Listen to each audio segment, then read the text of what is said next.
En la actualidad tenemos la circunstancia de que todos estos cierres, Magdiel, estas personas, estos emprendedores o empresarios, se llega a hacer una adversidad porque la economía no se mueve. Incluso muchas veces se pueden ver afectados por el tipo de producto o servicio que también estén ofreciendo.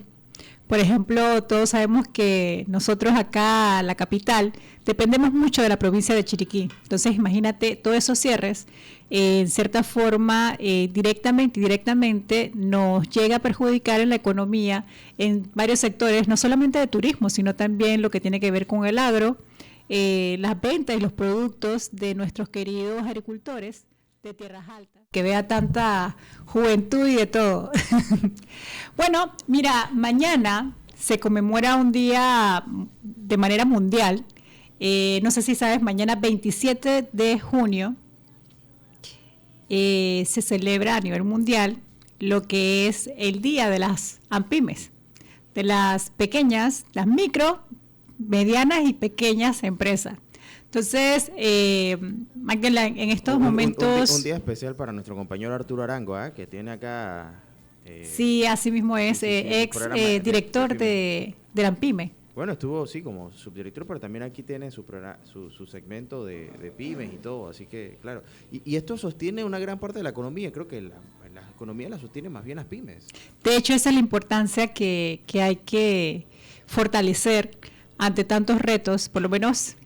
en la actualidad tenemos la circunstancia de que todos estos cierres, Magdiel, estas personas, estos emprendedores o empresarios, se llega a hacer una adversidad porque la economía no se mueve. Incluso muchas veces se pueden ver afectados por el tipo de producto o servicio que también estén ofreciendo.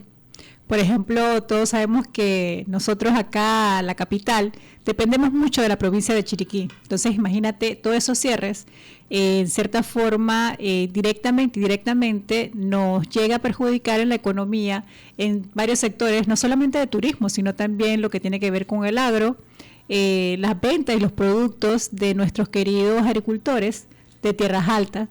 Así que de una y otra forma, el día de hoy lo que queremos es llenar, no de esperanza, pero sí de conocimiento ante ciertas circunstancias de cuáles son los errores que a diario se llegan a cometer por parte de nuestros queridos emprendedores y principalmente muchas veces luego sucede que es el tema de la formalización, porque de repente tiene que ir esta complejidad para los trámites de crear tanto la sociedad o ya sea persona jurídica o persona natural. Eso es un reto y una adversidad que muchas veces nos preguntamos, pero ¿por qué cada día existe más la informalidad aquí en Panamá? Y es que tenemos muchas veces trámites que son bastante burocráticos.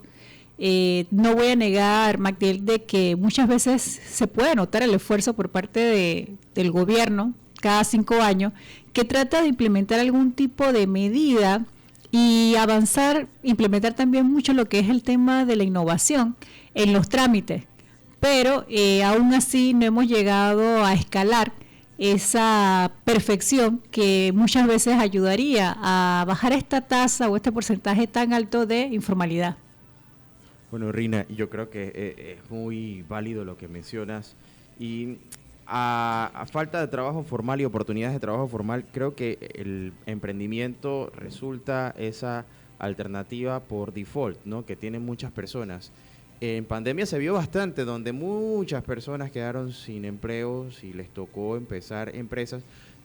Algunas hoy están viento en popa, empezaron en pandemia y se han convertido en sí, es verdad, muchos rubros en ese entonces se tomaron la tarea de tener esa paciencia y esa fe de ofrecer esos servicios y hoy en día ya se mantienen orgullosamente y de hecho hasta incluso comenzaron de una manera informal porque ¿quién iba en ese momento a buscar un abogado ante toda la situación de que estábamos en una pandemia, encerrados? Porque te acuerdas las medidas de restricción de salir, no nos permitían estar ciertos días en la casa, en la calle, y eso fue un reto bastante interesante que pasó aquí en Panamá. y honestamente, en realidad, muchas veces los errores que se cometen, además del tema del formalismo, es de que nosotros mismos no apoyamos a veces a ese amigo, ese primo familiar que tiene un emprendimiento. Y lo que realmente ayudaría mucho a estos negocios es tratar de apoyarlos tanto como un like en redes sociales o compartir, como también fomentar el decir, oye, ese producto, ese servicio me gusta. Muchas veces nos basamos en querer darle publicidad y lo hacemos inconscientemente de manera gratuita a las grandes marcas o grandes establecimientos, pero a nuestros queridos emprendedores de la pequeña, mediana empresa no lo hacemos. Así que eso siempre sería bueno destacar, de que eso les ayudaría mucho el darle esa publicidad, ese like para ese apoyo. Ahora, con respecto a esto podemos hablar de muchas cosas, pero yo quisiera que pudiéramos hablar primero de las ventajas de formalizar. O sea, cuando tienes un emprendimiento, claro, estás generando, pero llega un punto en donde hay que empezar a hacer las cosas bien, empezar a, bueno, por registrarse, y ahí es donde empieza quizás para muchos el dolor de cabeza. Y te lo comento porque hace unos días alguien me pasó por redes sociales un video en donde una persona estaba diciendo lo difícil que es ser emprendedor. El muchacho, cocinero, entiendo yo, tiene un restaurante, y él empezaba a decir sí, que cuando uno quiere empezar a emprender, tantos trámites, y eso asusta, porque el emprendedor ve que hay que pagar aquí, que hay que registrarse acá, que no sé qué, que no sé dónde, y de repente te sale una multa porque tú no sabías que tenías que pagar tal cosa. O sea, ¿por dónde se empieza, no? Para cuando quieres empezar a formalizar y hacer las cosas legales. Tu pregunta es buenísima e interesante, porque en realidad el formalismo asusta, cada día, como te decía, crece esa tasa de informalidad, y ante una situación donde no tengas conocimiento, con más razón te causa ese temor. En realidad los beneficios de la formalidad es que aquí en Panamá siempre se puede gozar de ciertos beneficios como emprendedor, principalmente en lo que tiene que ver beneficios fiscales, como también a la hora de, dependiendo también de la actividad que brindes, también es importante el tipo de base jurídica, la estructura jurídica que tenga tu negocio, porque dependerá también si eres un profesional, porque el profesional entra en el rubro de decir que es un emprendedor. Antes de contestar tu pregunta, también quería decirle a los oyentes que una vez me pasó que me estaban haciendo una entrevista en relación a que yo siempre manifestaba que todos somos emprendedores. Y alguien me decía, no todos somos emprendedores. Pues en realidad yo pienso que me mantengo en el criterio de que sí todos somos emprendedores, porque siempre cada uno de nosotros tenemos algo que puede brindar tanto bienestar como una solución, y por ello es que pienso que todos podemos ser emprendedores. En realidad, lo importante más que todo es que lo que tú ofrezcas, tanto ya sea un servicio o un producto, sea algo que a ti te apasione, algo que aunque tengas el peor día o amanezcas muy mal, todavía tengas esa actitud positiva y esa pasión de querer ofrecer eso.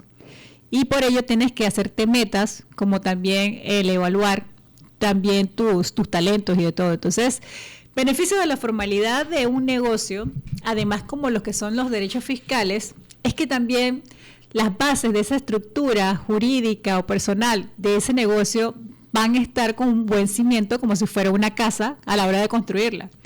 Y esto va a ser, además de una inversión inmediata que tienes que hacer, es una inversión a largo plazo, en donde así podías como apostar a que ese negocio, al pasar el tiempo, se vaya desarrollando.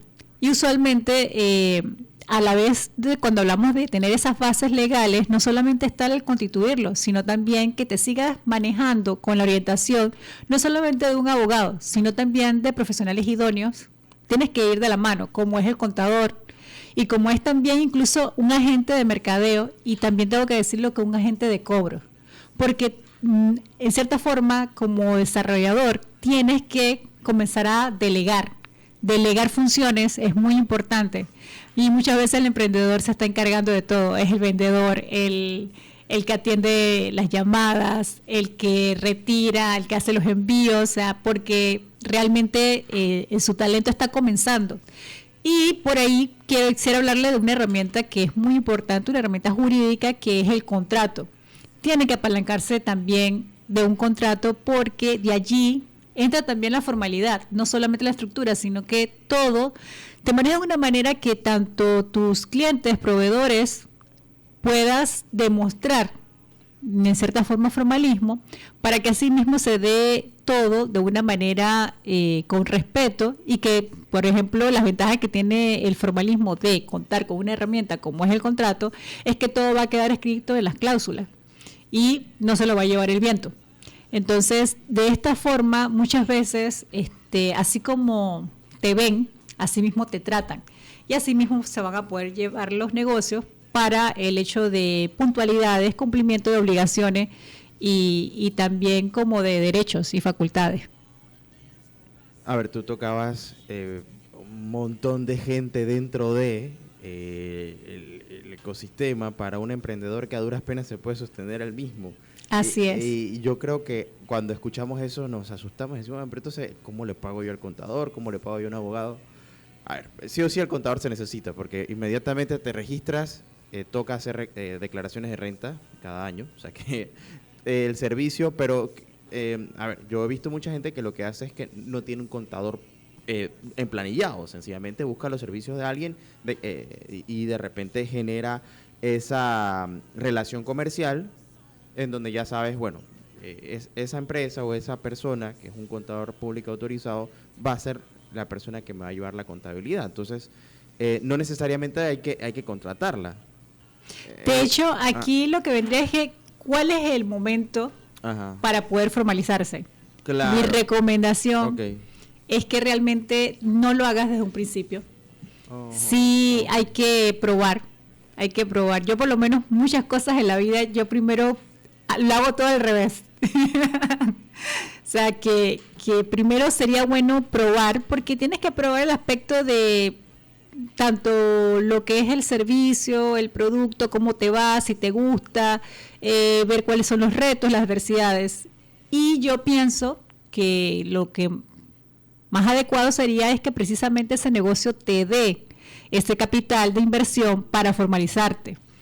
Si me preguntas en cuál estructura jurídica es la más recomendable, aunque sea un emprendedor iniciar, en realidad no me gusta contar con lo que es la persona natural, porque como abogada voy a tener el reto después de tener que hacer milagros en la defensa de su patrimonio personal. Mira, y esto es algo que quizás podemos ver más adelante, porque yo creo que esta media hora, que ya nos quedan 7, por cierto, no nos va a dar para que nos expliques un poco las diferencias entre persona natural, jurídica, y ahora hay otra figura, que es la de recuérdame cómo se llama. Sí, la sociedad de emprendimiento. La sociedad de emprendimiento. Tenemos esas tres estructuras, pero sin embargo de las tres, puedes iniciar con la persona natural, pero no te quedes mucho tiempo. ¿Y por qué? La persona natural es cuando es tu RUC, ¿verdad? Tu identificación ante la DGI, que es la Dirección General de Ingresos, donde se llega a inscribir el negocio. Resulta que va a ser tu cédula con otros 2 dígitos del dígito verificador. Sin embargo, no te quedes mucho con esa estructura, porque la parte mala es que recordemos que estamos pensando de una manera de que iniciamos, pero para crecer. Y el momento que muchas veces los negocios llegan a tener el fracaso es porque se mantienen de manera informal y van adquiriendo ciertas obligaciones de contratar empleados, contratar proveedores, y ahí es donde vienen cualquier tipo de coyuntura que tú tienes que cuidar de que, por muy que estés haciendo una relación con un familiar o con una persona y que exista confianza, debes saber que eso puede pasar a suscitarse algún tipo de situación que puede quedar entonces tanto la estructura jurídica, tu negocio, demandado, secuestrado. O sea, al ir creciendo es cuando vienen los retos o esas adversidades que es lo más recomendable que inmediatamente, si se está yendo muy bien con la estructura de persona natural, con la actividad o el servicio o el producto que estés ofreciendo, lo recomendable es que ya inmediatamente ese capital pueda ser la base para poder hacer ya sea la sociedad de emprendimientos, que tienes, dependiendo también si puedes cumplir con esos requisitos, porque hay ciertos requisitos que la sociedad de emprendimiento no puede ser la herramienta de estructura para cualquier negocio. O como también puede suceder con la sociedad anónima, o sea, tienes esas dos, pero no te quedas con la persona natural, porque la persona natural está obligando a tu estructura, a tu patrimonio económico, personal, hasta puede ser matrimonial, porque muchas veces las personas están casadas, en la manera de que ante cualquier situación que se incumpla algún tipo de contrato o algo, se puede llevar a las instancias legales, judiciales, lo que es esa estructura. Entonces, hay que saber también de que cada cosa... Para entender, o sea, si yo sigo como persona natural y empiezo a crecer el negocio, mi patrimonio está mezclado. O sea, lo que yo tengo junto con la empresa, no hay división, no pasa. Y en el caso de que si fuera y no solamente lo tuyo, sino lo de tus hijos y lo de lo que heredaste también, porque ya está dentro de tu patrimonio personal y familiar, porque si tienes una esposa, entonces...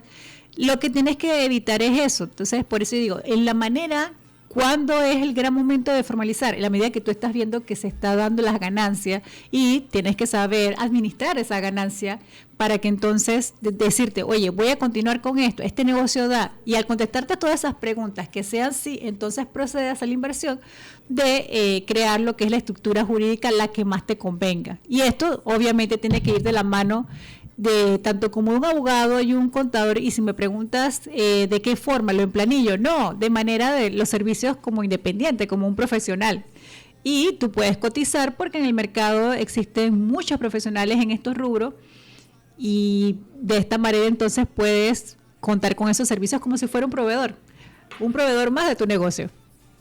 Bueno, mira, y esto está bien interesante, me gustaría que, porque ya se nos fue el tiempo, creo que ya se nos acabó. 3:29. Si te hago otra pregunta, aquí nos quedamos. Ok. Pero la próxima semana quizás hablamos un poco más de la figura natural y de cómo formalizar a una sociedad, ya sea emprendimiento o una sociedad anónima, los gastos legales, etcétera. El aproximado, ¿no? Creo que eso va a ser muy importante porque muchas personas, pues a raíz de lo que vemos, no les queda otra que emprender, pero no se tienen que quedar allí.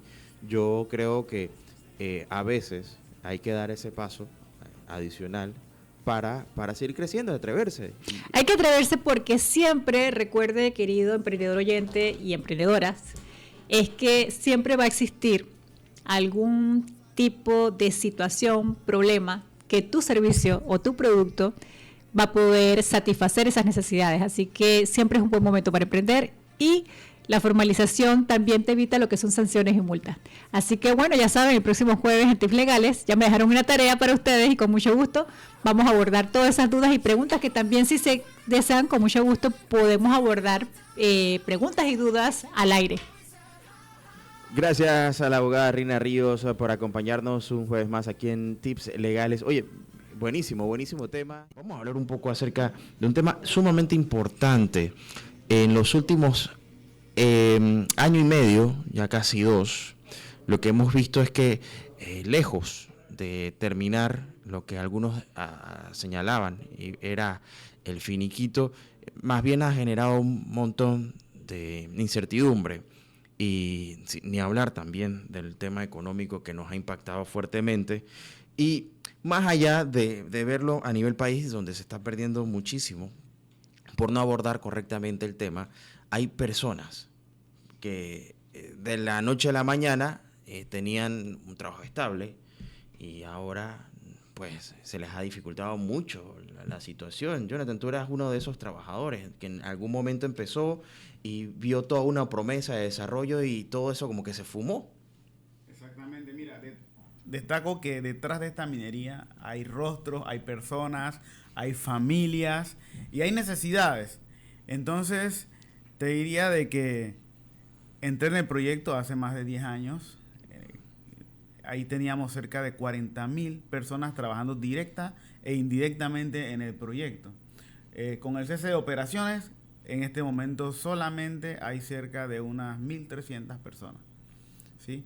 Entonces, realmente ha sido algo difícil y pues nosotros nos hemos encontrado en el sitio gestionando la estabilidad ambiental del sitio, porque recordemos que esa es una mina que estaba operativa y entonces con todo esto abruptamente pues se han dado algunas situaciones ambientales que estamos atendiendo producto de este cese abrupto. 1.300 ya contando los directos e indirectos. 1.300 personas directamente, sí, ya prácticamente casi no tenemos contratistas. Este número grande, pues al final es una suma de los que trabajan directamente con Cobre Panamá, que eran cerca de 7.000 personas, y cerca de 37.000 suman 37.000 entre contratistas, proveedores, pues que al final daban servicios, vendían productos al proyecto y al final pues dependían de esta actividad.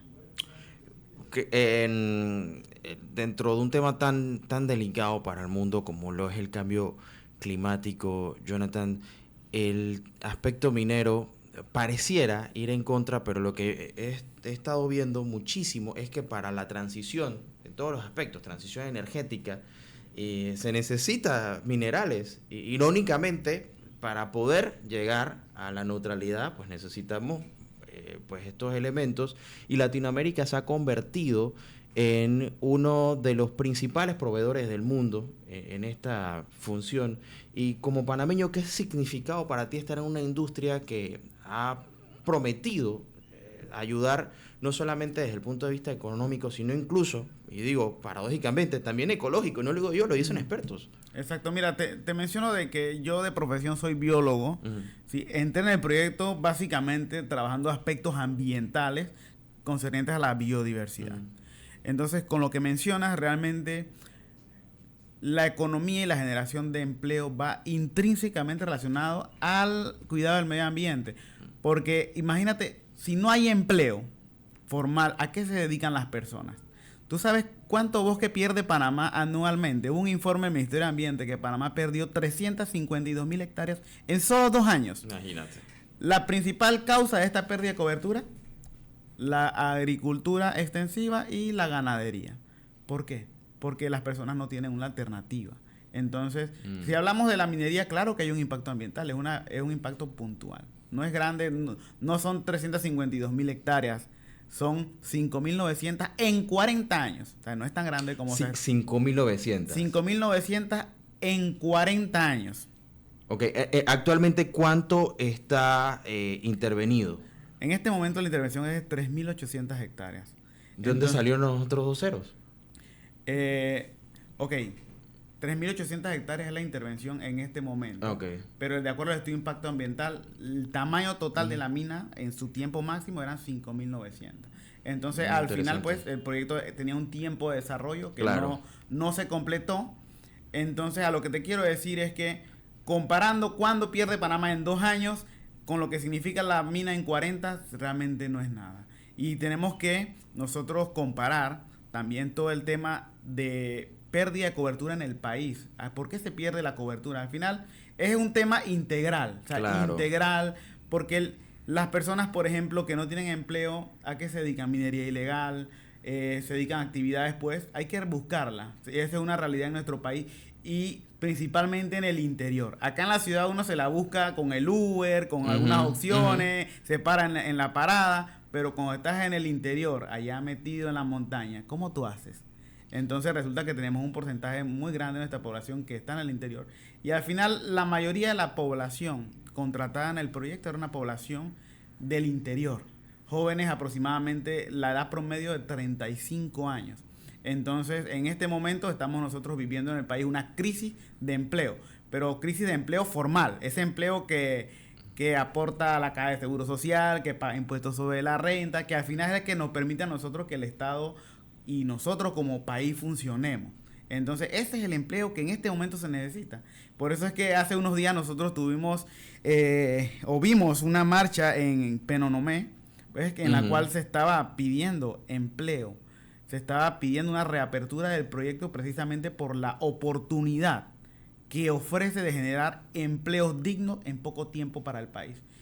Sabes que cerca de 20.000 empleos se pueden generar en solamente 6 meses.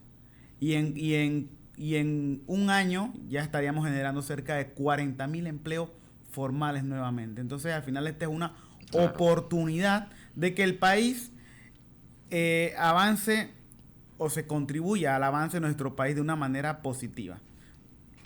A ver, entre directos e indirectos, eso es un gran aporte, sobre todo para el interior del país. Mira, mientras que mencionabas un poco de todas estas actividades que son, digamos, poco beneficiosas para el ambiente, bueno, no poco beneficiosas, son nocivas para el ambiente.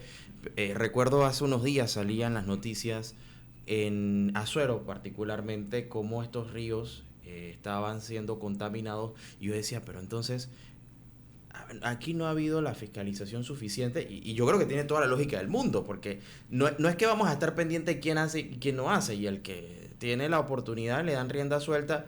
A ver, no es lo mismo que contar con una compañía que debería tener todos los controles. Yo no trabajo en la mina, así que no puedo hablar por la mina, pero entiendo que es mucho más fácil hacer auditorías a una empresa que estar entre potrero y potrero, finca y finca, y eso es lo que le queda a la gente en el interior.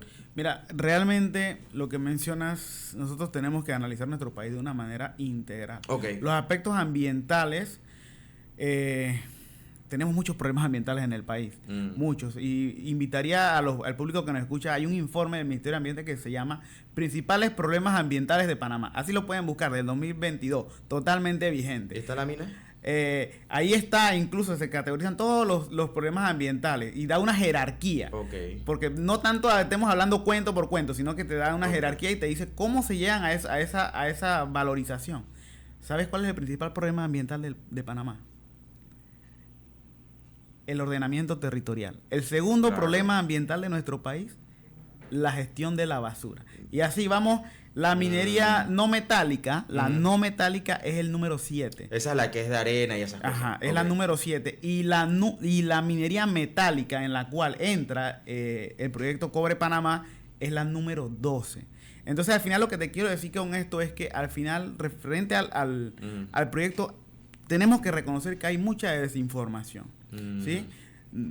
Podrían pintar de que el proyecto es el principal problema ambiental del país, pero no es así. Seamos objetivos, no es así. Que hay impactos ambientales, sí los hay.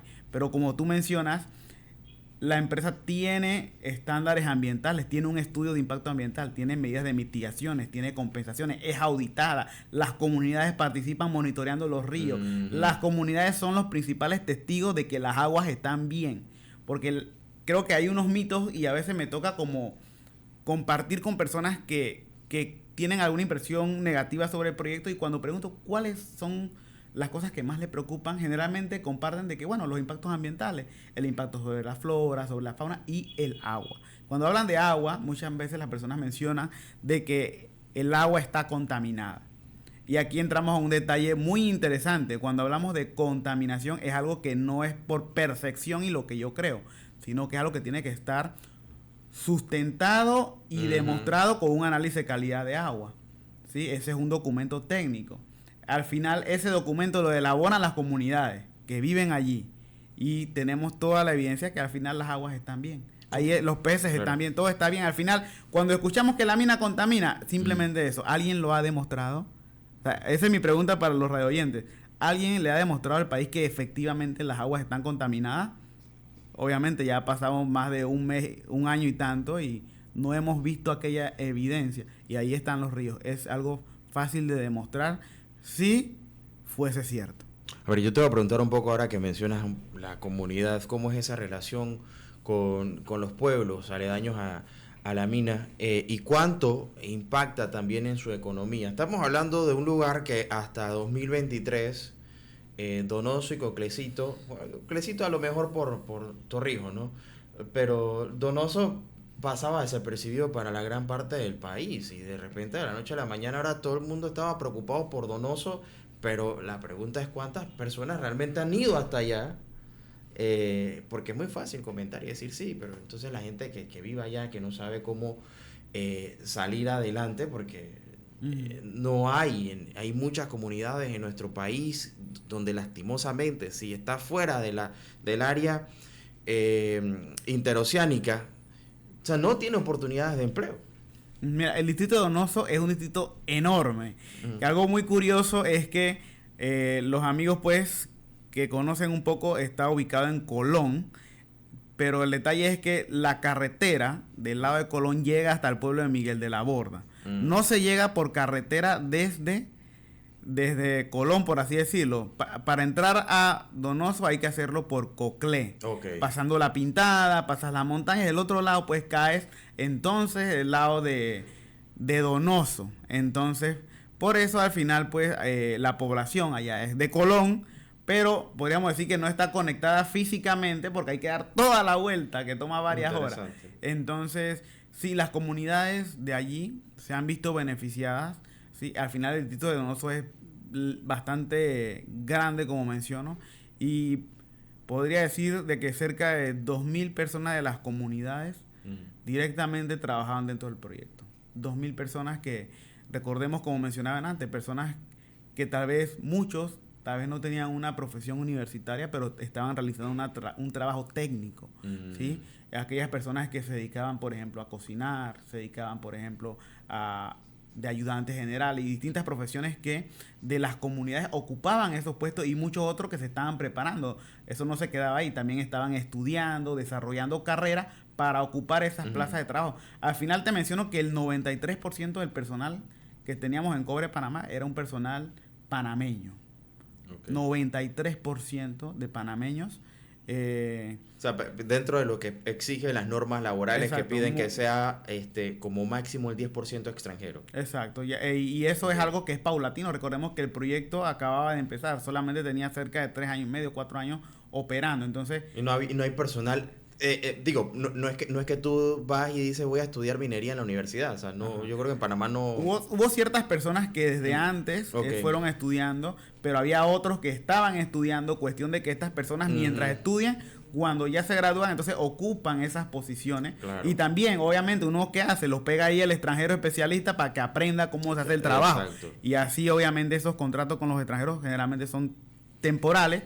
La idea que el panameño ocupe esa plaza, pero eso es algo paulatino, que a medida que avanzaba el tiempo, eran más panameños avanzando, y al final ya teníamos 93% de mano de obra panameña. Jonathan, desde tu experiencia trabajando en esta industria a ver, en Panamá nosotros nos hemos hecho, la falsa idea de que nuestra dependencia es de X o Y sector, y nos hemos dado cuenta de que hemos sido irresponsables en temas medioambientales, comenzando por algo tan básico como ordenamiento y gestión ambiental o de gestión de desechos. O sea, todavía no sabemos qué hacer con la basura. Entonces, y yo me cuestiono como panameño y digo, entonces, si tanto nos preocupa, ¿por qué no tenemos un plan?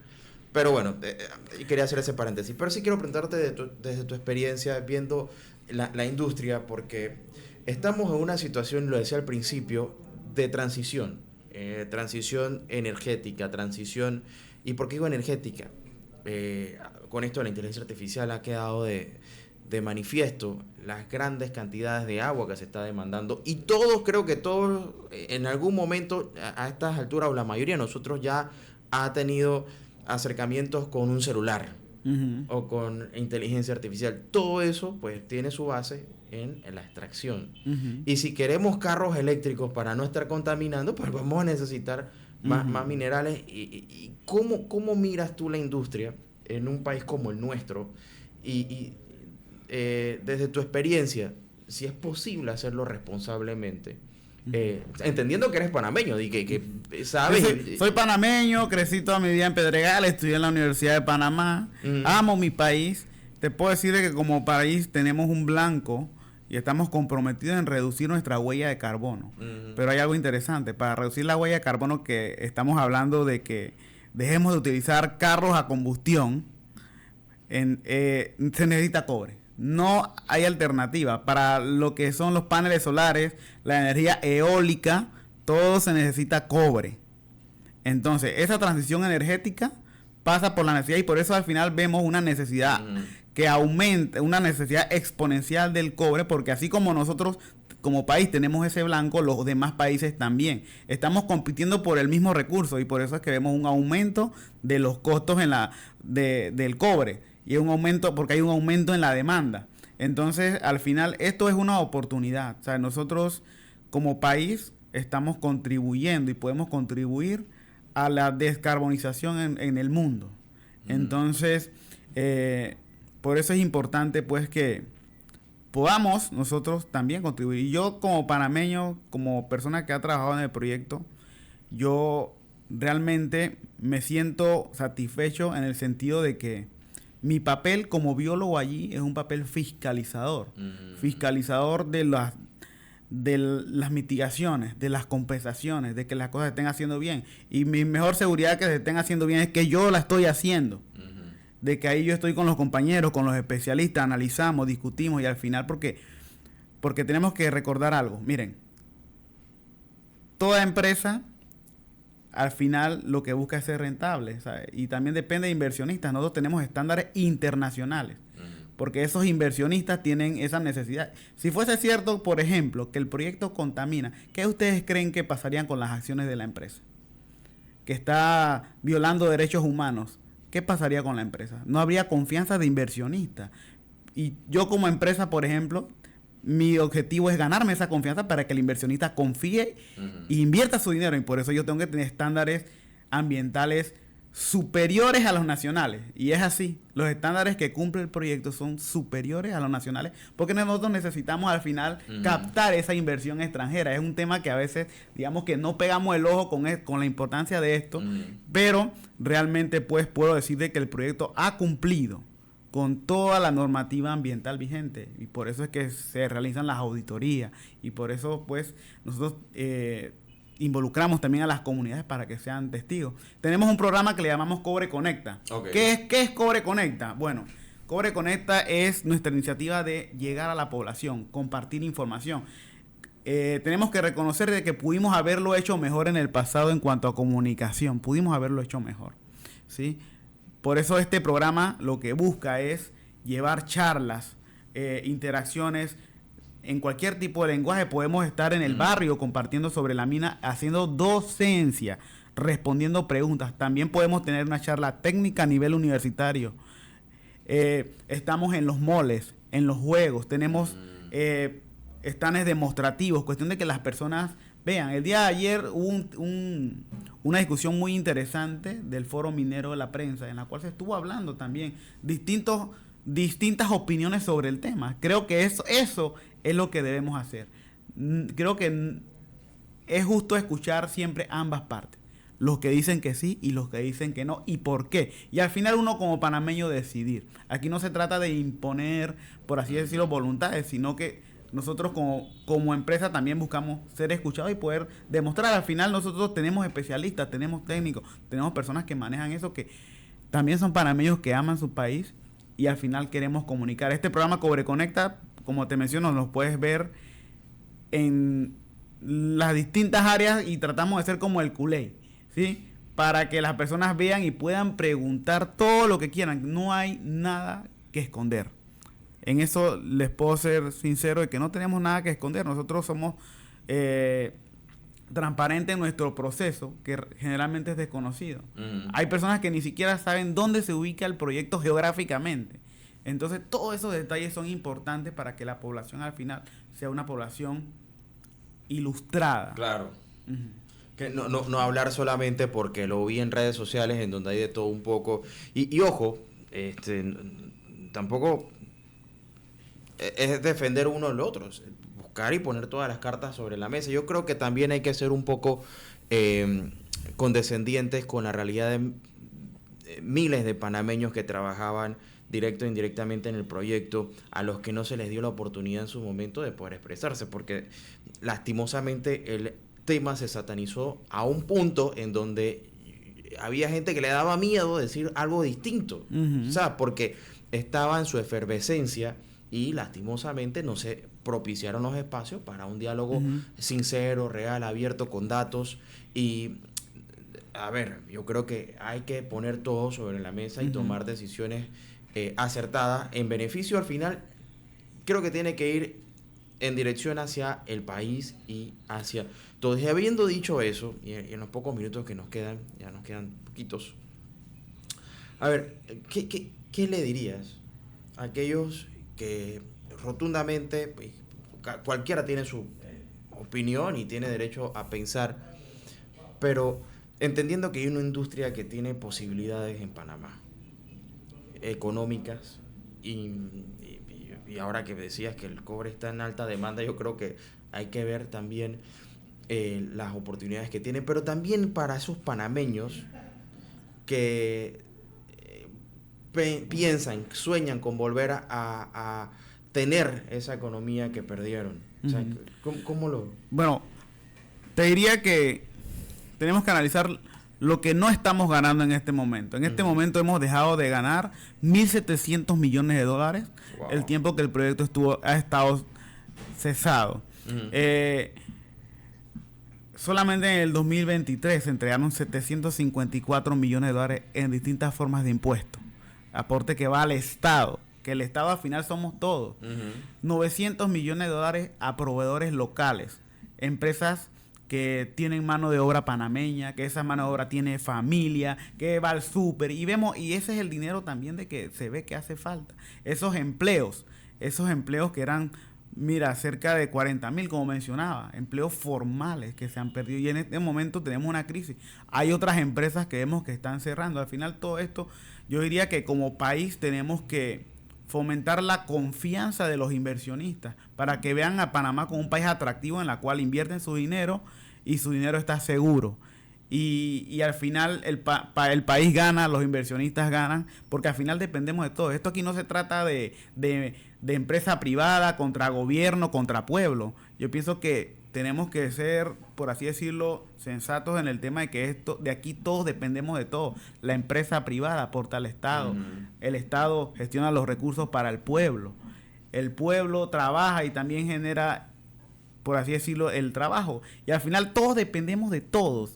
Entonces es como una mesa. Cuando falla una de las patitas de la mesa, entonces tenemos lo que estamos teniendo. Empieza a colapsar la estabilidad y no hay confianza. Fomentemos esa confianza. Yo pienso que a la minería démosle una oportunidad. Continuemos con la docencia, permitamos esos espacios de diálogo, de debate, con toda confianza. Pueden escribir aquí en la radio, pueden escribir a mi persona, seguirme en Instagram, Ciudadano Nacional, ahí trato de compartir información. Si tienen alguna pregunta técnica, con toda confianza, la podemos responder. Espacios de interacción para que si hay alguna duda, alguna pregunta, alguna inquietud, podamos, al menos de este lado, también responderla. Creo que el país se lo merece, el país lo necesita en estos momentos que estamos viendo tantas dificultades.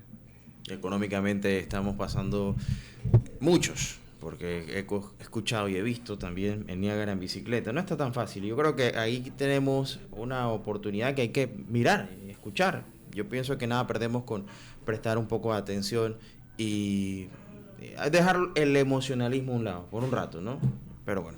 Jonathan, gracias por acompañarnos, contarnos un poco de la historia, vocero de la minera Cobre Panamá, por acompañarnos.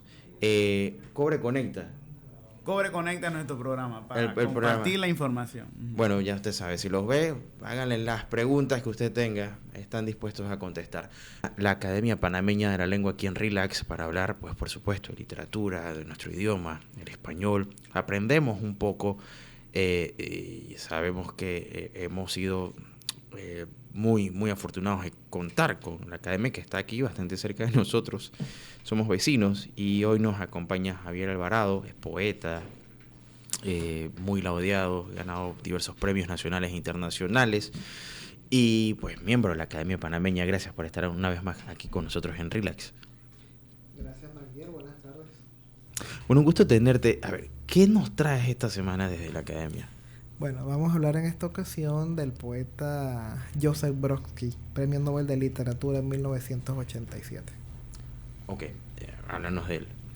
Bueno, mira, Joseph Brodsky nació en San Petersburgo en 1940 y murió en Nueva York en 1996. Y como lo mencioné, ganó el Premio Nobel de Literatura en 1987. Fue un poeta que tuvo un contexto político complejo en su natal Rusia. Tuvo que emigrar a Estados Unidos. Y bueno, estuvo en la enseñanza universitaria, enseñaba poesía, daba conferencias. Y bueno, la Academia Sueca lo premió con el Nobel. Y nos ha dejado una obra poética no tan extensa, pero fabulosa. Él escribe ¿en qué idioma? En ruso. Él escribe en ruso, en ¿no? ruso, claro. Y lo que traes hoy es... Son traducciones. Son unas traducciones. Antes, porque tú has hecho trabajo de traducciones de poesía. No, yo no traduzco poesía. No has traducido poesía, pero has leído... Sí, claro, he leído mucha poesía y también, bueno, poesía traducida. Y de hecho, bueno, también tengo un proyecto de poesía y traducción, pero no traduzco. A ver, y te pregunto, antes de... Porque este tema de cuando uno lee desde un idioma y se traduce en poesía, tú como poeta muy experimentado, ¿cuánto de la esencia se mantiene, ¿no? Y qué tan fidedignas suelen ser esos poemas, porque estamos hablando de que en mucha poesía existe el elemento de la rima, la sonoridad, hay palabras que en un idioma significan una cosa y en el otro puede ser ambiguo. O sea, ¿cuánto de la esencia se mantiene cuando sean estas traducciones? Mira, lo ideal de leer poesía en otras lenguas es leer a los autores en su lengua original. Y eso, bueno, que lo pueden lograr los políglotas o las personas que se dedican a estudiar una lengua en sí. Y más allá de estudiar la lengua, también tiene que ver una inclinación literaria. De hecho, en el caso personal, han acudido a mí algunos estudiantes con el deseo de traducir poemas y no me escriben más, o sea, dejan el asunto allí. Pero he contado con la suerte de que sí hay unas traducciones pues con otras personas en el extranjero y aquí también he tenido esa situación.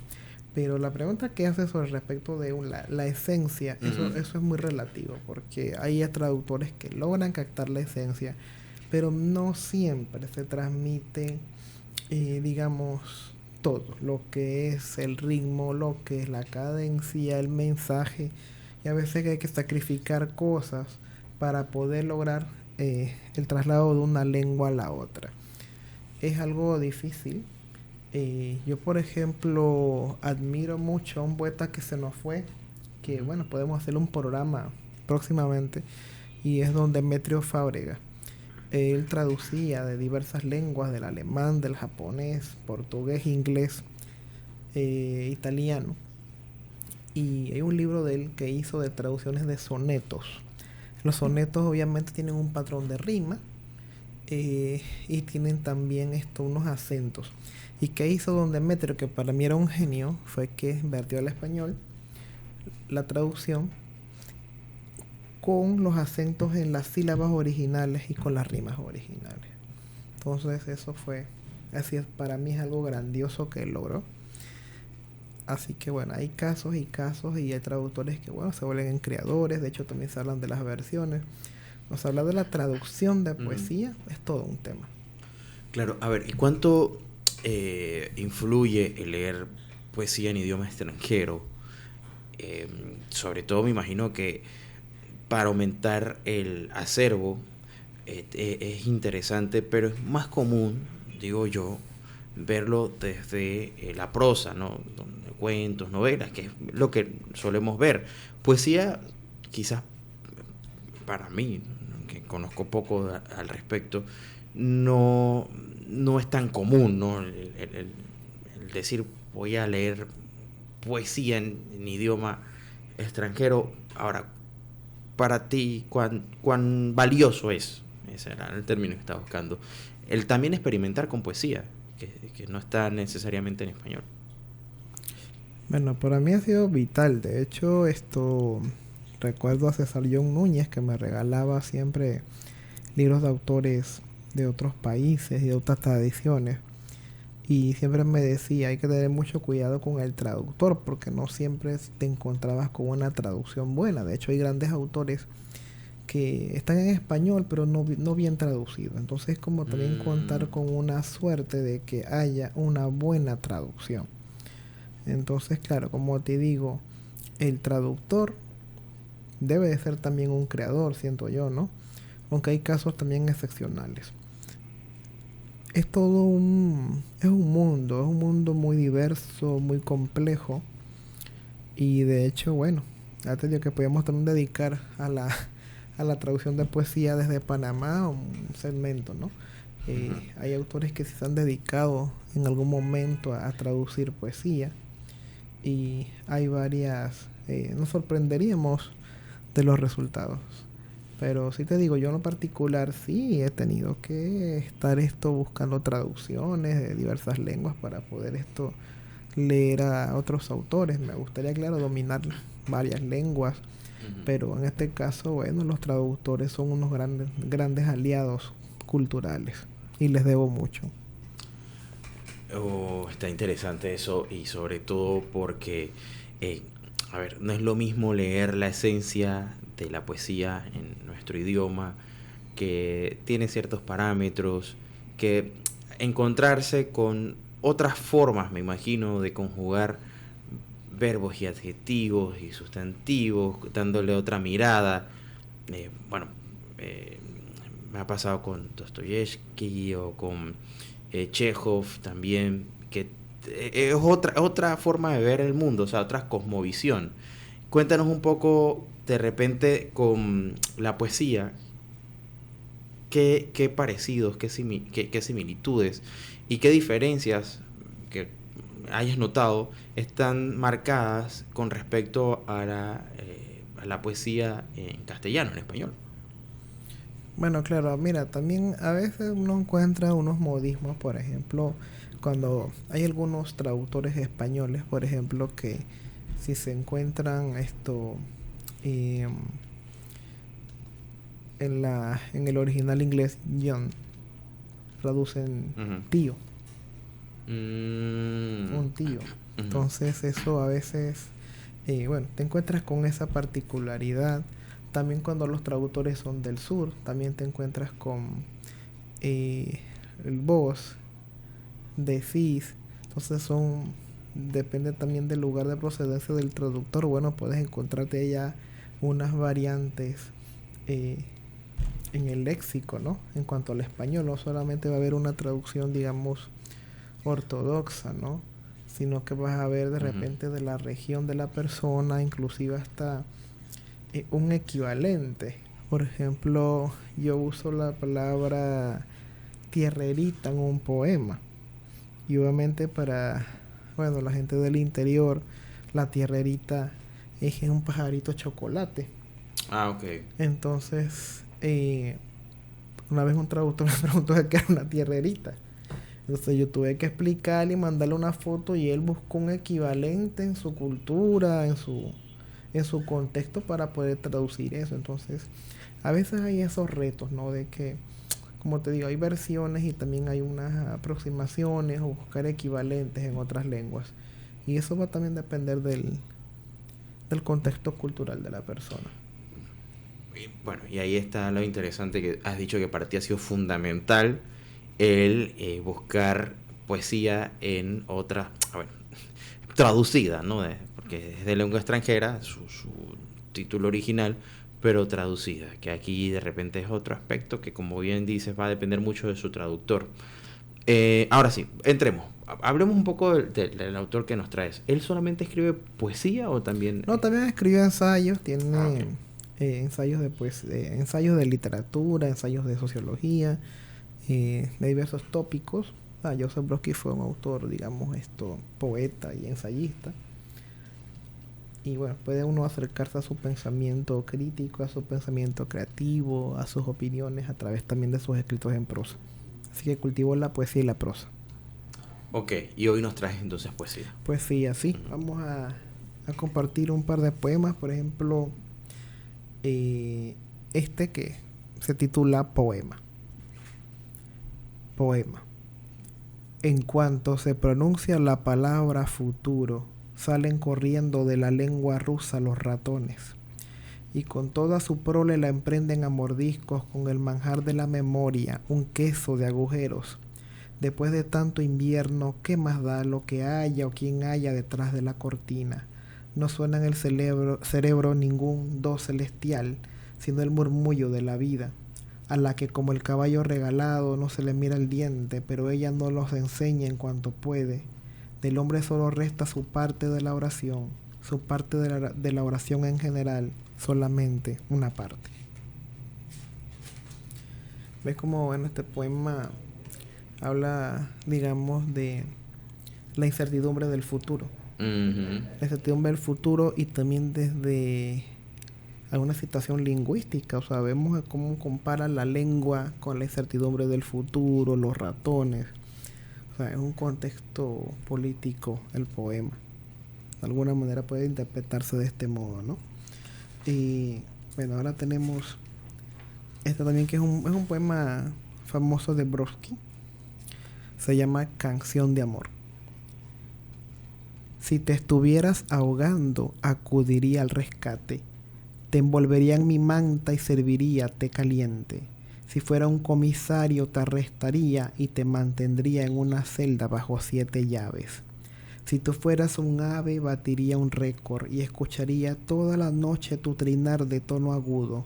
Si fuera un sargento, serías mi recluta y muchacho, te aseguro que amarías el ejercicio. Si tú fueras china, aprendería la lengua. Quemaría mucho incienso, usaría vestiduras raras. Si tú fueras espejo, me abalanzaría al baño de damas, te daría mi lápiz labial rojo y te empolvaría la nariz. Si tú amaras los volcanes, yo sería lava, incansablemente eructando de mi oculta fuente. Si tú fueras mi esposa, sería tu amante, porque la iglesia se opone tenazmente al divorcio. Bueno, mira, yo quiero darle mérito al traductor porque se siente bastante, digamos, la esencia. Me imagino que en todo eso hay un trabajo y una labor que permite entender que, pese a que no fueron escritos originalmente en castellano, estamos hablando, fueron escritos en ruso. No sé cómo es la composición gramática del ruso, así que no me atrevo a especular, pero hasta eso influye, ¿no? En el momento, y lo decíamos hace un momento, cuando estás haciendo un poema, por supuesto que el sentido gramatical es importante, la semántica. Claro, es que bueno, te digo, es todo un reto porque cada lengua tiene su estructura gramatical, tiene el autor también tiene sus giros propios gramaticales, estilísticos, y claro, el traductor tiene que lograr eso. De hecho, por ejemplo, con un poeta muy difícil de traducir, porque he leído sobre él, Dylan Thomas, los autores dicen que él tiene toda una situación compleja porque él conlleva a toda esta traducción de Gales, el inglés de Gales, la lengua en Gales, todo lo fónico, la música, y en inglés se puede percibir eso, pero al español se pierde. Eso no lo podemos captar porque obviamente el inglés es el único canal para eso, no el español. Entonces, hay autores que sí tienen eso. Y bueno, te digo que es muy, muy difícil, ¿no? Porque hay otras culturas. Por ejemplo, una vez en un festival de poesía había una poeta inuit. Los inuit son un pueblo nórdico. Y resulta que, bueno, las traducciones que estábamos escuchando, cuando me contaron, yo no lo podía creer. Resulta que del inuit se tradujeron al francés. Del francés alguien los tomó y los tradujo al inglés. Y esta persona del inglés los tradujo al español. Entonces, ¿qué nos estaba llegando? Mira toda la migración que hubo de varias lenguas para poder escuchar este poema de Jessie Kliman, La Mujer Foca, me acuerdo que se llama el poema. Mujer Foca. Y llega, después de varias traducciones, llega entonces al español, ¿no? Y habría que ver, porque no es una lengua muy común. Sí, no, es que el inuit, imagínate, eso, el inuit, bueno, alguien que imagino que sabía francés las tradujo al francés, luego del francés esta persona los halló, los tradujo al inglés, y me acuerdo de esta traductora, bueno, que si sabía inglés, los tomó de allí y tradujo el poema Mujer Foca. Ok. Así que pasó por varios traductores y varias lenguas. Y todavía se siente la esencia, ¿no? Bueno, digamos que puede ser sí. De hecho, ella decía con mucho ese esfuerzo, poeta. decía mujer foca. Entonces aprendió a decir mujer foca. Entonces ya sabía que mujer foca era su poema en español. Interesante. A ver, entonces seguimos con otro poema, ¿no? Sí. Y recuérdanos, estamos leyendo a Joseph Brodsky. Joseph Brodsky. Sí. ¿De qué época estamos hablando? 1940 y murió en 1996. Siglo XX, una etapa bastante contemporánea, hubo muchos cambios interesantes durante el siglo XX. Sí, de hecho también tiene, digamos que un récord de que es una de las personas más jóvenes que ha recibido el Premio Nobel de Literatura. ¡Wow! Aldeas de piedra. Las aldeas de Inglaterra construidas en piedra. Una catedral embotellada en la ventana de un pub. Vacas dispersas en los campos, monumentos a reyes, un hombre con un traje comido por polillas ve partir un tren dirigiéndose como todo aquí hacia el mar. Sonríe a su hija que se va al este. Un silbido se oye y el cielo sin fin sobre las tejas se hace más azul a medida que se llena del exaltado canto de un pájaro, y mientras más claramente se oye el canto, más pequeño se hace el pájaro. Mira, este poema es muy visual, pero a la vez también es sensorial, porque también ya el sonido, lo del pájaro, o sea, es visual y también es auditivo. Entonces estos son digamos, es un poema sensorial. Y me suena que es muy metafórico. Bueno, no me suena. Evidentemente es muy metafórico también. Bueno, la poesía es muy metafórica. Claro. Pero hay poesías que te dejan esa metáfora a la ambigüedad. O sea, lo que tú quieras entender. Dejan la interpretación muy abierta. Creo que busca dar un mensaje. No sé cómo lo interpretamos allí. Bueno...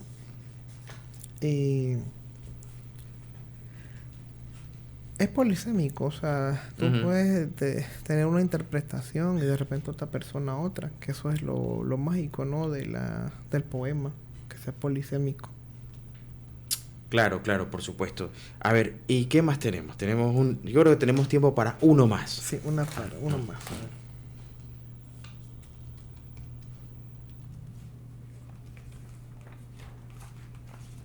A ver, este sería...